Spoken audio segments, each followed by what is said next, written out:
खबर शामिल करते हैं नारोवाल से। नारोवाल करतारपुर में 2 रोजा बैसाखी मेला। नारोवाल दरबार इंतजामिया ने बताया कि मुल्क भर से सिख यात्रियों की करतारपुर बैसाखी मेले में शिरकत की।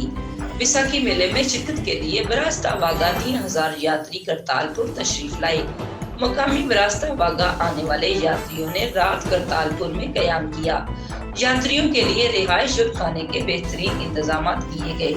सीईओ करतारपुर। रिपोर्ट हाजी नवीद अहमद, डीएनए न्यूज, नारोवाल। और अपना जेएस क्रेडिट कार्ड बनवाएं, खर्चों की प्रॉब्लम्स जस्ट सॉल्व।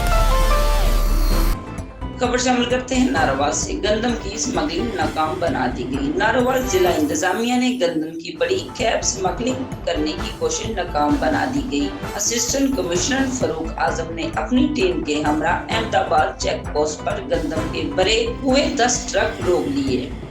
गैर कानूनी तौर पर गंदम स्मगलिंग की कोशिश को नाकाम बनाते हुए ट्रकों को अपनी तहवील में ले लिया। डिस्ट्रिक्ट एडमिनिस्ट्रेशन की जानिब से करोड़ों की गंदम को सरकारी गोदामों में मुंतकिल कर दिया गया है। दफा 144 के खिलाफ वर्जी पर 10 अफराद के खिलाफ मुकदमा दर्ज करके सदर पुलिस स्टेशन की हवालात में बंद कर दिया गया। डिप्टी कमिश्नर मोहम्मद अशरफ ने बताया कि हुकूमत पंजाब की हदायत पर गंदम का एक एक दाना काश्तकारियों से खरीदा जाएगा। रिपोर्ट हाजी नवीद अहमद, डीएनए न्यूज, नारोवाल। और अपना जेएस क्रेडिट कार्ड बनवाएं, खर्चों की प्रॉब्लम्स जस्ट सॉल्व।